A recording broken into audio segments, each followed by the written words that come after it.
sa Domingo, mas dagan ang nag-adventure or nag-tortor bisan adapit panahon sa Domingo.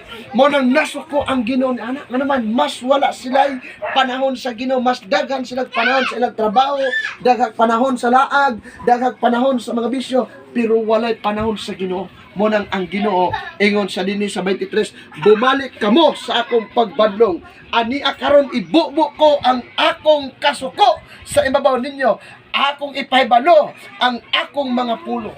Kung di na mo pato ang mga tao, magpadayon gyapon sa pagkadautan, magpadayon gyapon nga walay oras sa Ginoo, magpadayon gyapon nga wala ang pasagad lang sa kagalingon, way paki. Ingon siya dinhi, akong ibubo ang akong kapungot kanito. So hulaton pa ba nato nga bubuan to sa kapungot sa Dios? Unsa man tong hitabuan diri sa Cagayan nga pertindaghan ng mga patay? Sindong. Ha? Sindong? Kabalo ba mo? Nga attitude na sa tao, nga og naanay. Attitude na sa tao nga pag naanay katalagman before pa mahimo nga Dios nun. Amen? Diha pa sa miyog, Lord, Ginoo, tabangi. O mamay mo ihurot pag singgit ang Ginoo, Ginoo.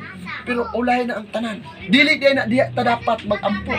Kung dili bisan pa sa wala pa mga problema, wala pa katalagman, wala pa mga balatian, wala pa kalisod, dapat diay himuon na nato ang pagkamasimbahon, ang pagkamaunungon diya sa Ginoo, ang pagsimba diya sa Ginoo, ang paghatag og oras diya sa Ginoo.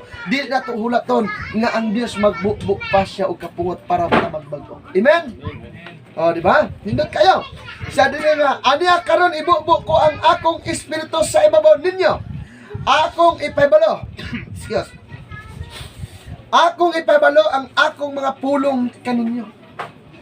Kaya nga nung ipahibalo, pag naanay katalagman, seryoso na ka ng mga tao, maminaw og wali, mag-post na dahil ka ng mga encouragement sa Facebook, mga pag-Ginoo na dahil post, kabantay mo? Pag naanay mga problema, mag-post na rin ng mga pang-Ginoo, kung sa diha, inampuon na kayo na. Pag naay mga simba, musimba na na. Pag naay mga maghisgot og pulo sa Ginoo, uptik na sa maminaw, nga naman, nakagi magdako kay nga katalagman.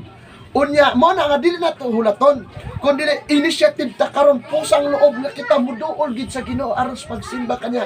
Kay kung siya magpadala og katalagman, iya tang isipti. Amen? Isipti ta niya. Muna yung pinakanindot. Kayo. Okay. Bisan hindi palikuron ko si nanay dia. Okay, luon og tindog. Ingon re 24. Tungod kay ako nagtawag og kamo ming balibad. Tanawa ha? Ang Dios dia nagtawag pero unsa gibuhat sa mga tao kasagaran nagbalibad. Nya, dili man literally nga ang Dios manaog og nga Vincent Simba, Bingbing Borja Simba, or CJ Simba, dili man ang Ginoo may manaog. Ang Ginoo mo gamit sa tao para sa pag-imbitar nimo aron kang makasimba. Amen.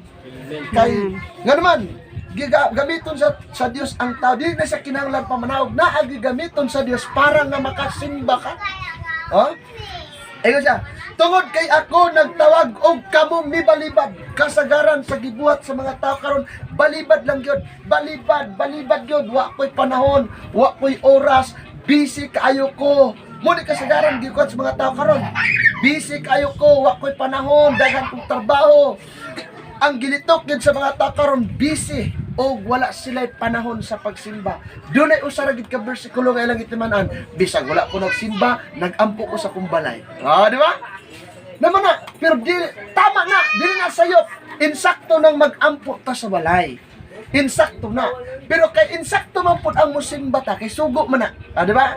Sugo man pud ang pagsimba, sugo ang pag-ampo, sugo pud ang pagsimba. Managyan, kung gituman nimo ko sa kabalaod, dunya ko sa kabalaod na bayulit nimo, nasupak nimo, so dili siya mao. Dapat di ay kung ang sugo tumanon, kanina sugo tumanon, kanina sugo tumanon. Dili kay ang usara ka sugo nung tumanon, unya ko ban imong nalapas. Amen. Dili sa